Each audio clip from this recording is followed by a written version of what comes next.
얼마 전에 한 기독교 방송에서 그 육군 군목 출신 한 목사님이 이제 나오셨는데 간증을 들려주시더라고요. 근데 이런 이야기를 하시는 겁니다. 지금 시대는 좀 아닌 것 같고 예전 군부대 시대 이야기인 것 같아요. 하루는 그 사단장 있지 않습니까? 사단장이 그 부대 내의 모든 종교 담당자들을 다 불러 모으더니 이상한 이야기를 하더라는 겁니다.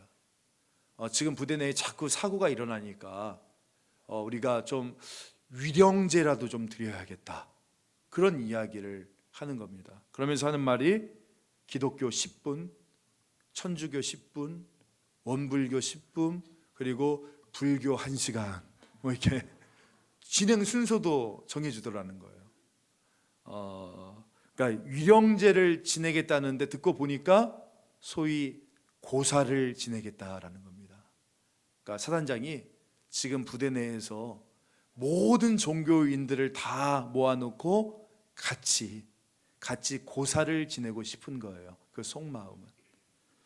그러니까 이 목사님이 믿음의 사람인데, 목사인데 고사에 나와서 참여하라는 것이 굉장히 영적인 도전이 되어진 겁니다.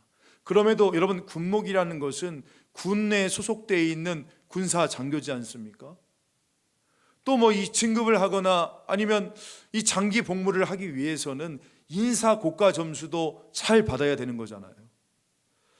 이처럼 상명하복의 이 군대 교육 속에서 굉장히 이제 개인적으로 고민도 많이 되었는데, 이 목사님이 마침내 내가 좀 불이익을 받더라도 이번만큼은 믿음으로 행동해야겠다, 이렇게 결단을 했다는 겁니다. 드디어 당일이 되었어요. 부대 체육관에 갔는데 고사상이 그냥 아주 화려하게 차려져 있다는 겁니다. 먼저 기독교 10분 시간 줬잖아요. 이제 목사님이 앞에 단상에 딱 나가게 되었어요. 이 목사님은 어떻게 했을 것 같습니까?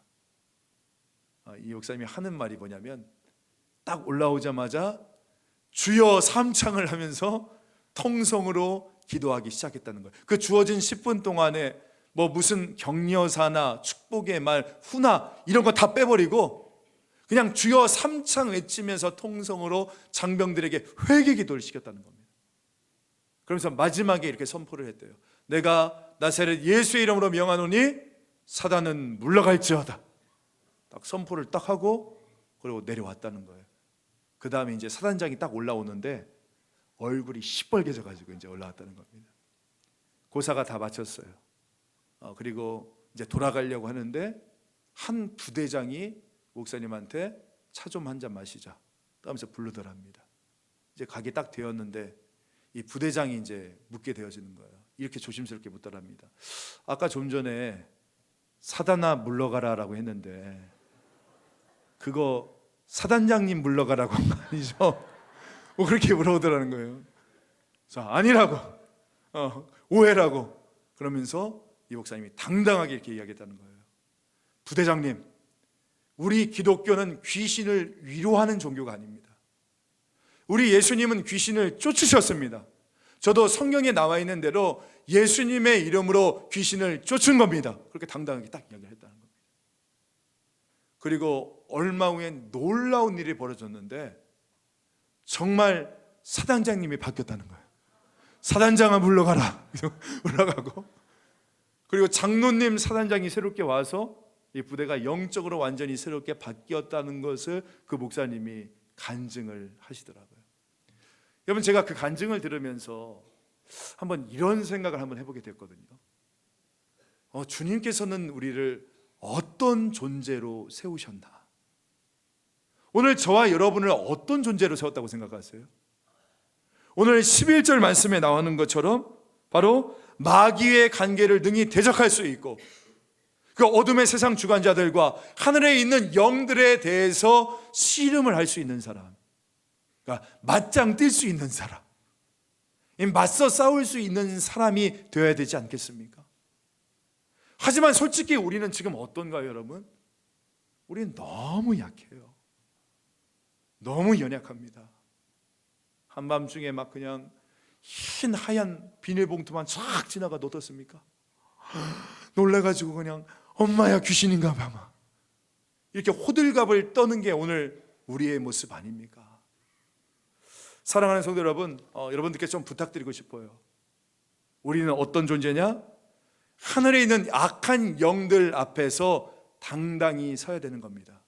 통치자들과 권세자들과 어둠의 세상 주관자들과 하늘에 있는 악한 영들 앞에 온전히 당당히 서서 그들을 대적할 수 있는 사람들, 오늘 그런 영적 군사로 오늘 저와 여러분이 부름을 받았다는 것을 절대 잊지 않기를 간절히 소망합니다.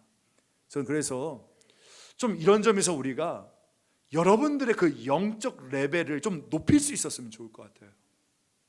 맨날 마귀한테 보면 깨지고 무너지고 두려워하고 또 이 마귀의 놀이개가 되어서 이 분열에 앞장서고 누군가를 험담하고 이간질하는 일에 이용당하는 그런 존재가 아니라 이 악한 영들에 맞서서 정말 당당히 설 수 있는 하나님의 영적 군사들, 오늘 저와 여러분이 그런 존재라는 것을 잊지 않는 저와 여러분 되어지기를 간절히 소망합니다. 그렇다면 여러분, 우리가 어떻게 그런 당당함을 가질 수 있을까요? 우리가 이 악한 영들 앞에서 당당히 설 수 있는 이유가 뭡니까? 어떻게 그게 가능합니까? 그 까닭은 여러분 기억하세요. 저와 여러분은요, 저와 여러분에게는 이미 하나님의 전신갑주가 주어졌기 때문인 겁니다. 믿으십니까? 나의 전신갑주가 아니에요.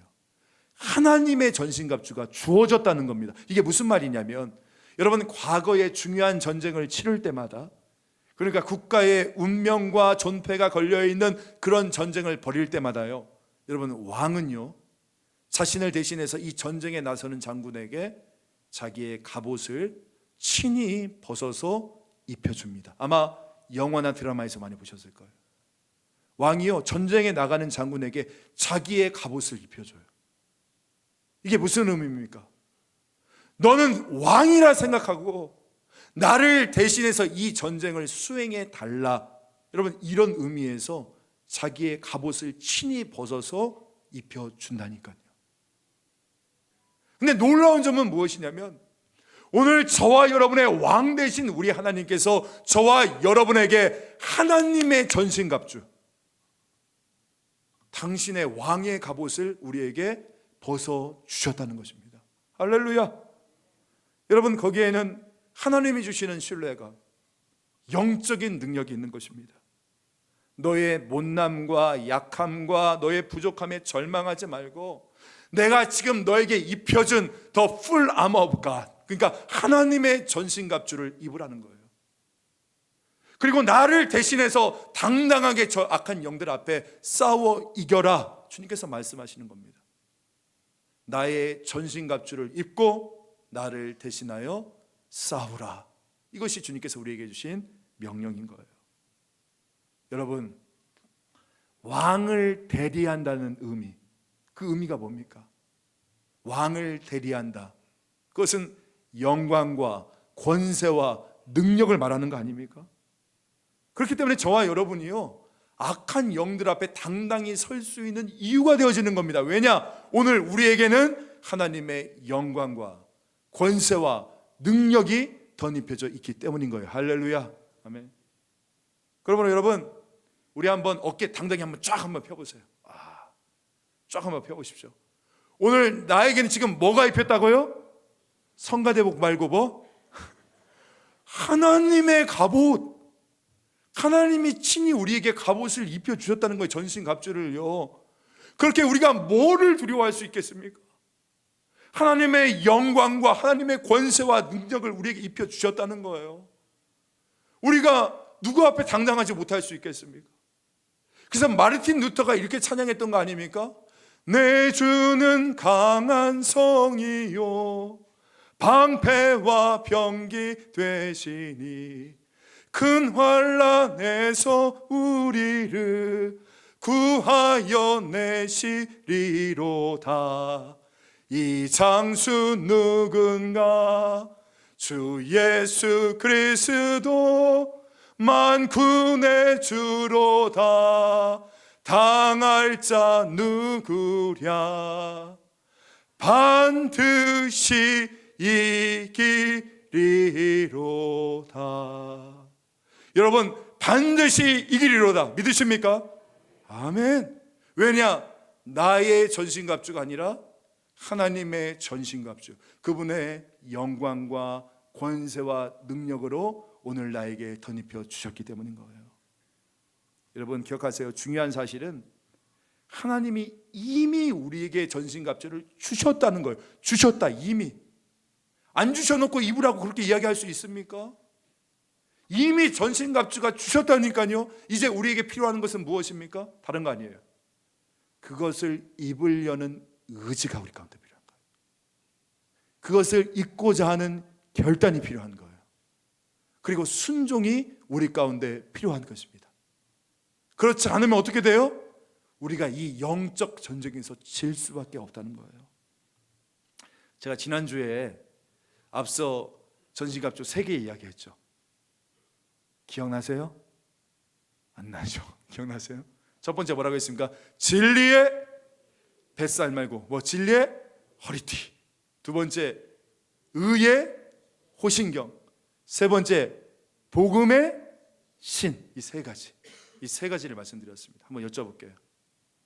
여러분 지난 한 주 진리의 하나님의 말씀에 정말 나를 꽁꽁 동여매며 사셨습니까?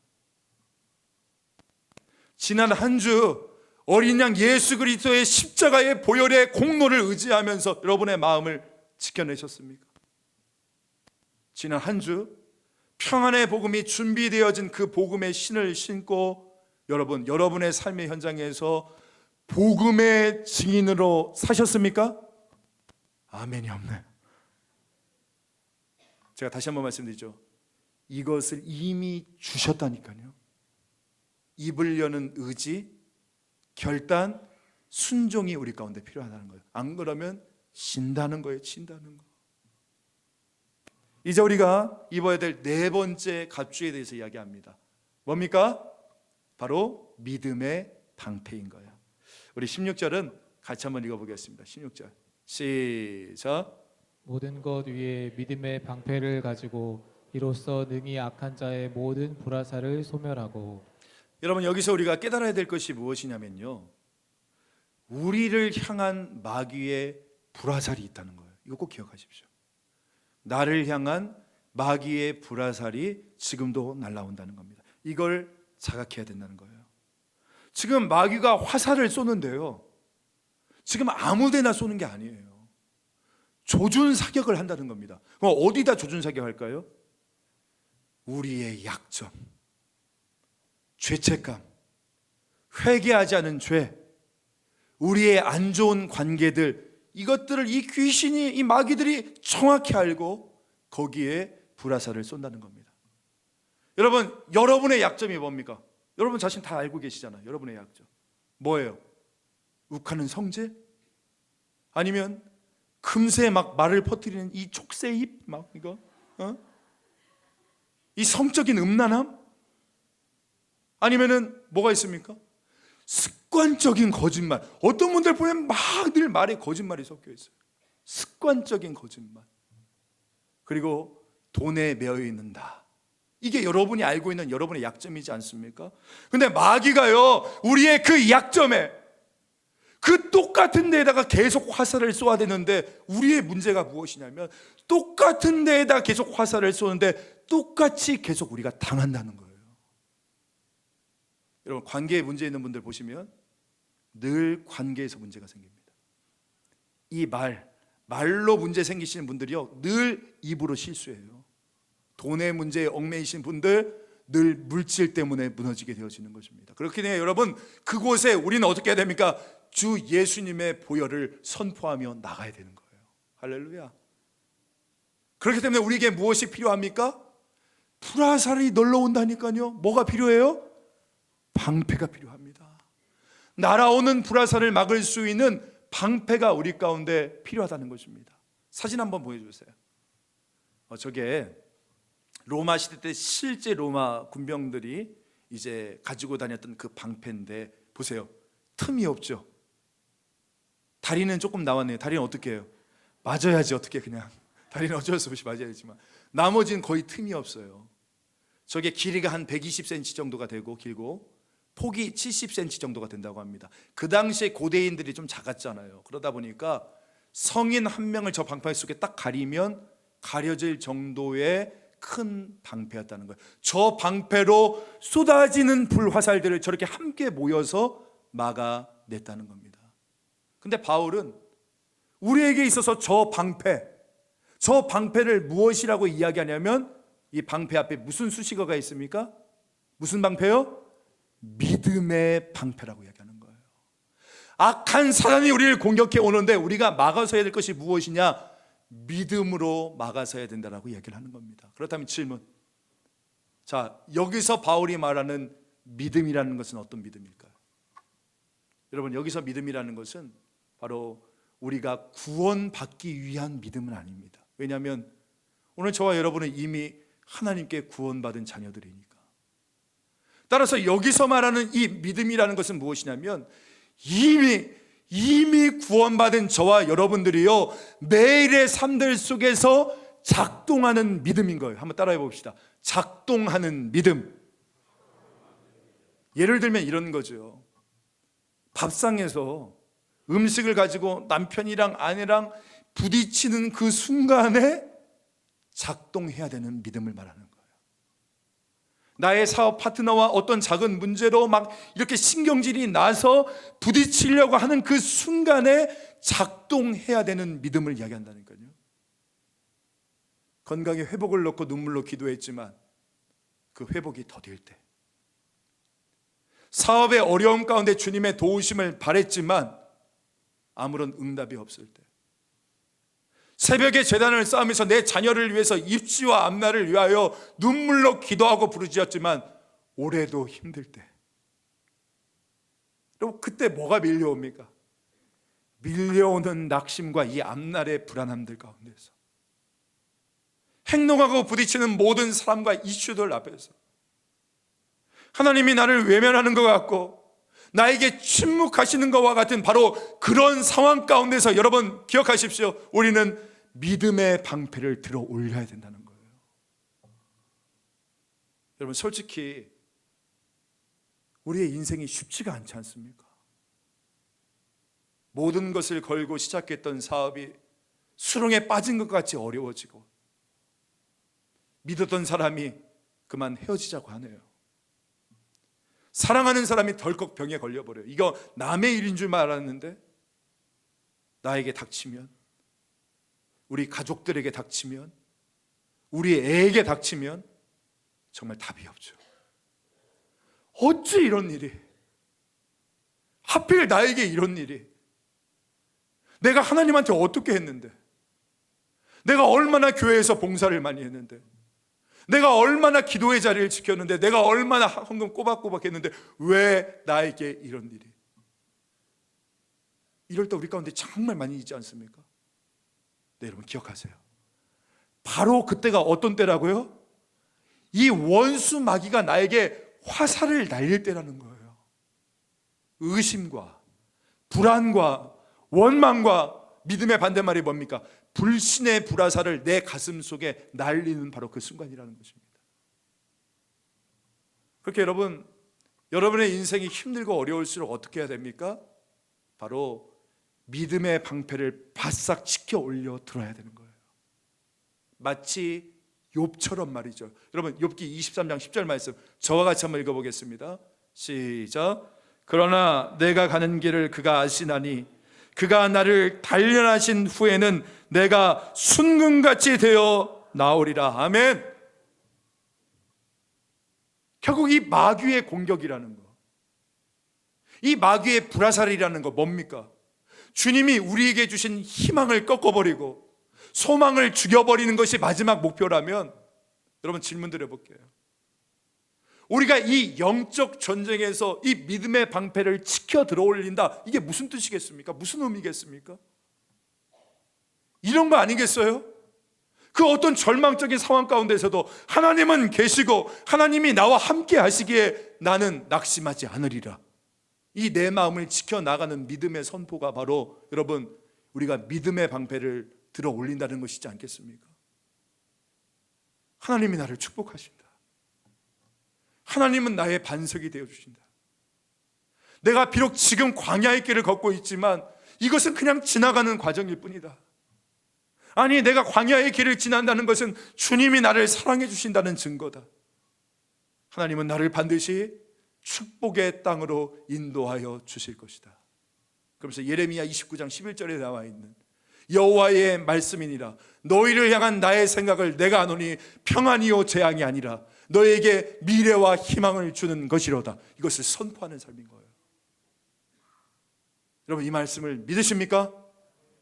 내가 너희를 향한 나의 생각은 평안이요 재앙이 아니라 내가 너희에게 미래와 희망을 주는 것이다. 이게 하나님의 마음이라는 거예요. 이 말씀을 믿음으로 오늘 나에게 찾아오는 그 낙심 가운데, 내 인생의 불안함 가운데 이 믿음으로 선포하며 나갈 수 있는 저와 여러분 되어지기를 간절히 소망합니다.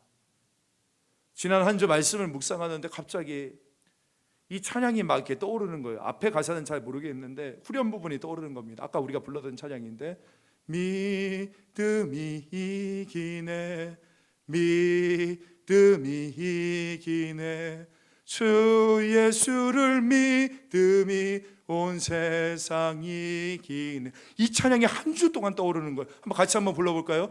믿음이 이기네 믿음이 이기네 주 예수를 믿음이 온 세상이 이기네.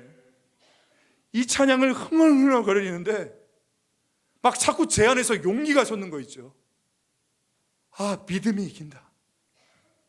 그래, 믿음이 이기지. 사랑하는 성도 여러분, 오늘 바로 이 순간에 하나님께서 이 말씀을 저희와 여러분에게 주시는 이유 뭐라고 생각하십니까? 저는 이 안에 하나님이 우리에게 주시는 분명한 메시지가 담겨 있다고 생각합니다. 그게 뭐예요? 멈춰있는 믿음이 아니라 작동하는 믿음이 되라는 거예요. 여러분, 절망의 순간에, 낙심의 순간에 우리 믿음이 멈춰있으면 안 돼요. 그때 작동하십시오. 믿음이 이기네, 믿음이 이기네. 그 믿음을 선포하시면서 승리와 회복의 길을 걸어갈 수 있는 저와 여러분 되어지기를 주님의 이름으로 축복합니다. 다섯 번째는 구원의 투구입니다. 17절에 보니까 구원의 투구와 되어 있죠. 사진 한번 보여주세요. 사진에 뭐라고 나오냐면, 여러분, 저게 로마 병정들이 실제로 썼던 투구라고 합니다. 요즘으로 따지면 헬멧이라고 할 수 있겠죠. 헬멧. 여러분, 헬멧이 굉장히 중요하잖아요. 그렇죠? 우리가 특별히 그 오토바이 타시는 분들 중에 보면 어떻습니까? 헬멧 안 쓰면 어떻게 돼요? 바로 티켓 끊어요. 벌금 되게 되어집니다. 그 이유가 뭐냐? 단순하죠. 그만큼 머리를 보호하는 게 중요하다는 거예요. 근데 이게 영적으로도 통하거든요, 여러분. 여러분, 투구는 머리를 보호하는 것인데 이 머리는 무엇이냐? 바로 우리의 생각을 이야기하는 겁니다. 여러분, 생각이 왜 중요하냐면요, 생각을 보호하는 게 왜 중요하냐면, 우리는 그런 생각하잖아요. 생각이라는 거 아무것도 아닌 것 같은데 뭐 생각만이라도 조금 하는 게 어때? 뭐 생각하는 게 죄야? 막 나를 막 힘들게 하는 그 사람 막 누워가지고 꿈속에 막 이 사람 막 뚫겨 패는 생각 막 할 수 있잖아요. 갑자기 막 하늘로부터 막 눈먼 돈이 떨어져 와가지고 막 그 돈 막 내가 막 흥청망청 쓸 수 있는 이 생각도 못해. 우리 그러잖아요. 그런데 아니라는 거야, 아니라는 거. 이런 말이 있거든요. 우리의 생각의 수준이 우리의 신앙과 믿음의 수준을 결정한다라고 말이 있습니다. 그래서 솔로몬이요, 잠언에서 이런 말씀을 했어요. 대저 그 마음의 생각이 어떠하면 그 위인도 그러한즉. 즉, 내가 지금 어떤 생각을 하고 살아가고 있느냐가 나를 규정한다는 겁니다. 이런 거죠. 여러분이 만약 절망적인 생각을 가지고 살아가면 여러분의 삶이 절망적으로 됩니다. 여러분이 탐욕적인 생각을 가지고 살아가면 여러분의 삶이 탐욕적으로 바뀐다니까요. 왜? 생각이 나를 규정한다고 했으니까. 근데 오늘 저와 여러분이 은혜의 생각에 사로잡히게 되고 은혜의 생각에 지배를 받게 되어주면 여러분, 우리는 그 어떤 상황에서도 은혜를 붙잡고 살아갈 수 있게 되어진다는 거예요. 근데 이걸 누가 잘하냐면요, 마귀가 잘하는 거예요. 생각을 무너뜨리면 그 사람을 무너뜨릴 수 있다는 걸 압니다. 그래서 어떻게 합니까? 계속 우리의 생각에 불화살을 쏘는 거예요. 계속 우리의 생각을 무차별적으로 공격하는 거예요. 항상 폭력적인 생각, 부정적인 생각, 이기적인 생각, 음란한 생각, 우리의 머릿속에 마구마구 공격한다니까요. 그래서 구원의 투구가 필요한 거예요. 구원의 투구를 써야 된다라고 바울이 이야기를 하고 있는 겁니다. 너희의 생각을 지키라는 겁니다. 그 중에서 어떤 생각을 가장 크게 공격을 하냐면 바로 구원에 대한 확신을 공격합니다. 여러분, 구원의 확신이 무엇입니까? 나의 어떠한 행위가 아니라 오직 하나님의 은혜로 내가 구원받았다는 이 확신, 그리고 이 구원은 누구도 앗아갈 수 없다는 그 확신, 이게 바로 구원의 확신이지 않습니까? 여러분, 우리 교회는 제자 훈련을 마치고 사역 훈련에 들어가게 되어지면 로마서 8장 말씀을 암송하게 시킵니다. 몇 주 전에 우리 3부 예배 때 암송했지 않습니까? 근데 이게 정말 힘들어요, 여러분. 8장이 몇 절로 구성되었는지 아세요? 39절이에요, 39절. 여러분, 옛날에 우리 수련회 때 막 밥 먹으려고 식사 요절 한 절 외우는 것도 굉장히 어려웠잖아요. 근데 39절을 외워야 된단 말이에요. 힘들어요. 그래서 어떤 분들은 이것 때문에 사역 훈련 안 받겠다는 분이 계세요, 진짜로. 그리고 또 어떤 분은 처음부터 막 목사님 저 못 외웁니다, 반항하시는 분도 있어요. 그리고 또 실제로 어떤 분이 예전에 그런 말씀하셨어요. 목사님, 제가요 제왕절개 수술을 해가지고 안 외워집니다. 이 제왕절개가 무슨 상관이? 처음엔 전 믿었어요, 정말. 제왕절개 수술하면 안 외워지는구나. 근데 찾아보니까 뻥이야. 여러분, 그래도 저는 끝까지 외우게 하는 거예요. 제가 강제적으로 로마서 8장을 외우게 하는 이유가 있습니다. 그 이유가 무엇이냐면, 여러분, 사실 우리 마음속에는 어떤 마음이 있냐면 1%라도 내 마음속에 내가 지금 이 신앙생활을 하다가 중간에 삐끗하면 구원의 행렬에서 탈락할 수 있다는 이런 두려움이요, 우리 안에 솔직히 있어요. 예를 들면 이런 거죠. 예배 빠지면, 11조 안 내면, 이혼해서 가정이 깨지면, 아니면 음란한 생각을 하면 나의 구원이 취소될 수 있다. 여러분, 이런 솔직한 두려움이 우리 생각 안에 뱀처럼 꽈리를 들고 있다는 거예요. 다 안 그런 척하고 있지만 내가 이거 하면 하나님한테 벌 받으면 어떻게 하나, 늘 마음속에 두려움이 있다는 거예요. 그런데 여러분, 생각해 봅시다. 만약에 내가 받은 구원이 나의 행위로 인한 것이라면 그 말이 맞을 겁니다. 내가 뭔가 잘못을 하거나 내가 뭔가 죄를 저지르면 내 구원이 취소될 수 있어요. 내 행위로 얻은 구원이라면. 근데 여러분, 믿으십시오. 오늘 저와 여러분은 우리의 행위가 아니라 무엇으로요? 오직 하나님의 은혜로 구원받았다는 것을 믿으실 수 있기를 간절히 소망합니다. 그것을 담고 있는 내용이 로마서 8장이기 때문인 것입니다. 그래서 로마서 8장 1절은 이렇게 선포하며 시작하는 거예요. 1절, 그러므로 이제 그리스도 예수 안에 있는 자에게는 결코 정죄함이 없나니. 이런 뜻이죠. 그 누구도 예수 안에 있는 나를 정죄할 수 없다는 거예요. 그래서 바울이 4가지 질문을 던집니다. 로마서 8장 31절에 만일 하나님이 우리를 위하시면 누가 우리를 대적하려? 누가 우리를 대적할 수 있는가? 두 번째, 누가 능히 하나님께서 택하신 자들을 고발하리요? 누가 우리를 고발할 수 있겠는가? 세 번째, 34절에 누가 우리를 정죄할 수 있겠는가? 그리고 35절에 누가 우리를 그리스도의 사랑에서 끊을 수 있겠는가 질문을 던진 다음에 자기가 38절과 39절에서 이 질문에 대한 마지막 대답을 합니다. 그게 38절 39절이에요. 우리 38절 39절은 같이 한번 읽어보겠습니다. 시작. 내가 확신하노니 사망이나 생명이나 천사들이나 권세자들이나 현재일이나 장래일이나 능력이나 높음이나 깊음이나 다른 어떤 피조물이라도 우리를 우리 주 그리스도 예수 안에 있는 하나님의 사랑에서 끊을 수 없으리라. 믿으십니까? 아멘. 이 구원의 확신이라는 거예요. 이 구원의 확신을, 구원의 투구를 쓰고 지켜나가라는 거예요. 여러분, 확신의 반대말이 뭔지 아십니까? 낙심입니다. 오늘 저와 여러분은 나의 과거의 모든 죄는 예수의 십자가의 피로 죄사함을 받았다는 이 확신, 그리고 나의 미래가 이미 보장되었다는 이 확신, 이 확신을 가지고 이 낙심에 대항하여 이길 수 있는 저와 여러분 되어지기를 간절히 축원합니다. 마지막 6번째 전신갑주는 뭐냐? 바로 성령의 검입니다. 이건 하나님의 말씀이죠. 17절 말씀에 성령의 검 곧 하나님의 말씀을 가지라. 질문 한번 드려볼게요. 지금 앞에 5개와 이 마지막 6번째 갑주의 차이점이 있습니다. 뭐가 차이가 있을까요? 마치시는 분은 제가 선물 드릴게요. 마치시는 분은 이따 밥 2그릇 드릴게요. 식당에서. 뭐가 차이가 있어요? 앞에 나왔던 5개는 다 어떤 무기였어요? 수비하는 무기였어요. 방어하는 무기였단 말이에요. 근데 이 마지막 무기는 뭡니까? 공격용 무기라는 겁니다. 사진 한번 보여주실래요? 저게 로마 병정들이 진짜 다녔던 칼인데 한 70cm 정도가 됩니다.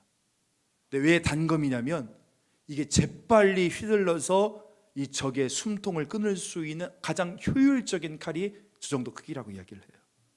그러니까 이게 뭘 의미하냐면, 왜 마지막 무기가 검일까요? 왜 검일까? 방어만 해서는 안 된다는 거예요. 우리가 이 영적인 전쟁에서 승리하기 위해서는 공격용 무기가 필요하다는 거예요. 이런 말이 있잖아요. 최선의 공격이 최고의 수비다. 그런 겁니다. 그러니까 우리가 소극적으로 방어만, 수비만 해서면 안 되고, 자, 이제 주님의 영적 군사들이요, 성령의 검을 들고 보다 적극적으로, 진취적으로 그렇게 악한 영들과 싸워 나가라, 이렇게 선포하고 있는 것입니다. 여러분, 그거 아십니까? 마귀를 이기는 힘은 성령의 검, 곧 하나님의 말씀인 것입니다. 하나님의 말씀이 악한 마귀를 물리칠 수 있는 거예요. 마태복음 4장 말씀에 보면 예수님이 친히 우리에게 그 모습을 몸으로 보여주셨지 않습니까? 그 마태복음 4장의 내용은 뭐냐? 이제 광야에서 40일 동안 금식했던 예수님이 사단으로부터 시험을 받지 않잖아요. 그때 예수님께서 그것을 어떻게 이기셨어요? 우리 다 알고 있는 이야기니까 제가 결과만 말씀드릴게요. 마귀의 첫 번째 유혹이 옵니다. 그때 예수님이 이런 말씀을 하셨어요. 마태복음 4장 4절, 예수께서 대답하여 이르시되 기록되었으되. 이게 중요해요. 기록되었으되. 두 번째 공격이 옵니다. 이때 또 예수님이 어떻게 대답하십니까? 4장 7절 말씀에 예수께서 이르시되 또 기록되었으되. 마지막 세 번째 공격에서도 동일하시죠. 10절 말씀에 이에 예수께서 말씀하시되 사탄아 물러가라 기록되었으되. 지금 예수님께서 뭘 보여주고 계시는 겁니까? 여러분, 주님께서는 마귀가 우리를 공격해 올 때, 마귀가 우리를 유혹하고 시험해 올 때 어떻게 하라는 거예요? 첫 번째, 성령 충만해서 이 기록된 하나님의 말씀을 가지고 마귀와 대적하라, 이 모범을 우리에게 보여주고 계시는 겁니다. 그런데 마지막으로 여기서 17절 말씀 한번 보세요. 하나님의 말씀을 가지라고 하지 않습니까? 이때 이 말씀이 헬라어 단어로 레마라는 단어가 쓰여 있습니다. 들어보셨죠? 레마. 오늘 우리 한글 성경에 보면 말씀, 그냥 말씀이라고 표기가 되어져 있는데 헬라어 원어 성경에 보면 이 말씀이라는 단어가요, 두 가지 다른 단어를 사용을 합니다. 하나는 로고스, 두 번째는 레마라는 단어가 쓰여 있습니다. 들어보셨죠? 로고스, 레마. 근데 이 차이가 뭔지 아세요? 같은 말이에요. 말씀이라는 뜻인데 의미만 약간 다릅니다. 어떤 차이가 있냐면, 여러분, 활자로, 그러니까 글로 적혀 있는 말씀을 우리가 뭐라고 얘기하냐면 로고스라고 얘기합니다. 그러니까 이 성경 글로 적혀져 있잖아요. 이 말씀을 우리가 뭐라고 얘기하냐면 로고스 말씀이라고 해요. 객관적으로 기록되어져 있는 말씀. 방금 예수님께서 사단에게 이야기했던 것처럼 예수께서 이르시되 기록되었으되, 이 기록된 말씀이 뭐라고요? 로고스라는 말씀이라는 거예요. 자, 그렇다면 레마의 말씀은 무엇이냐? 레마라는 것은 선포되어지는 말씀이라는 겁니다. 따라해 봅시다. 선포되는 말씀. 그러니까 이 객관적으로 기록되어 있던 이 로고스의 말씀을 내 입술로 선포되었을 때 이것을 무엇이라고 한다고요? 레마의 말씀이라고 이야기를 하는 겁니다. 다시 한번 예수님 볼까요? 마태복음 4장 4절에 예수께서 대답하여 이르시되 기록되었으되 사람이 떡으로만 살 것이 아니요 하나님의 입으로부터 나오는 모든 말씀으로 살 것이라. 여러분, 너무나 유명한 말씀이죠. 사람이 떡으로만 사는 것이 아니다. 이 말씀은 원래 구약의 신명기에 기록된 말씀이에요. 기록된 말씀, 로고스의 말씀이었단 말이에요. 근데 이 예수님께서 기록된 로고스의 말씀을 당신의 입술로 이 악한 마귀에게 선포하시니까, 레마의 말씀이 되어지니까 이 말씀이 살아 운동력이 있어서 역사하게 되어져서 악한 영이 7길로 도망가주는 놀라운 역사가 임하게 되어지는 것입니다. 할렐루야. 오늘 우리에게 말씀이 언제 역사하십니까? 로고스 적혀있는 활자의 말씀이 여러분의 입술을 통하여 레마의 말씀으로 선포되어질 때, 여러분의 절망의 순간에, 여러분의 낙심의 순간에, 여러분을 힘들게 하는 그 악한 영의 세력 가운데 여러분이 하나님의 말씀을 입술로 선포하며 나갈 때에 놀라운 하나님의 역사가 임하게 되어진다는 거예요. 여러분, 말씀이 선포되어지면요, 생명이 임합니다. 능력이 임합니다. 치유의 역사가 임합니다. 악한 마귀가 도망칩니다. 나의 모든 어둡고 더러운 추악한 죄들이 잘라지는 역사가 임하게 되어지는 거예요. 히브리서 4장 12절 말씀 마지막으로 저와 같이 한번 읽겠습니다. 시작. 하나님의 말씀은 살아있고 활력이 있어 좌우의 날선 어떤 검보다도 예리하여